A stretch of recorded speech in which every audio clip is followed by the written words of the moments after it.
Today, we want to look at a couple of points in a farm water plan for stock and domestic needs. Firstly, what are the key considerations in a plan to help you assess your needs and your supply? Second, some dam issues. And thirdly, what are some key considerations around reticulation systems? So the key components of the project are really summed up quite nicely in this plan, and the headings that we've got here is really develop a drought strategy. You need to have a strategy for drought. You need to understand what your water needs are, your stock water needs. You need to understand how much water you've actually got available, and then you also need to know the flow of the water so that you can get the water to the stock at the rate that they need to have it. The big thing when it comes to farm dams in particular is being aware of the amount of water that you could lose through evaporation. The water that's actually used for the property is the water underneath that. So I guess the catchment's got to be large enough to cope with making up those two volumes of water. Not just what you need, but make sure you put on top volume that's going to be lost for evaporation. Evaporation, particularly over the summer months, is a significant loss of water from storage systems.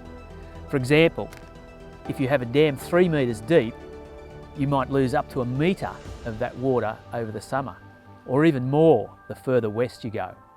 It's an important factor. Soil test is really important. You might come across an excellent dam site, and then if the soil's not going to hold water, if the soil leaks, then that water could potentially pass straight through the wall of the dam, leak out the bottom, and you not only lose evaporation, but you'll lose water through the dam.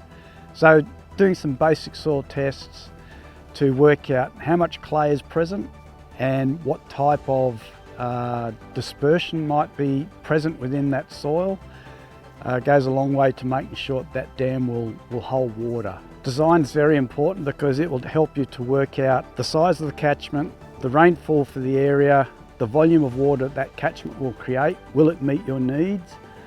And there is help available from the New South Wales Soil Conservation Service. Dam design, siting and soils are key considerations in ensuring you have a reliable water storage source. Reticulation systems have several key components. The key components of reticulation are you've got to have sufficient tank capacity so that there's enough water available, especially if things go down, the pump fails or something. We've got to have a pump or a source of getting water to the tank. We need to have the pipes that are adequately sized so the water can move quickly through it, and we need to have sufficient numbers of troughs and sufficient capacity in those troughs for the stock to be able to get their share of water without being stressed. Very important to get a design. If you're going to do a reticulation system, got to get the design right, primarily because what you want is to be able to get the water to the stock at the rate and the place that they need. And that requires design. You don't just string a few things together. Reticulation system to a stock management area has some special considerations. This relates to the location of your stock water and feed troughs, the type of troughs you have and sizing, and also, and very importantly, the flow rate into that system. So yes, water quality and stock health, generally speaking, are the key advantages of reticulation. Plus the stock don't have to walk so far.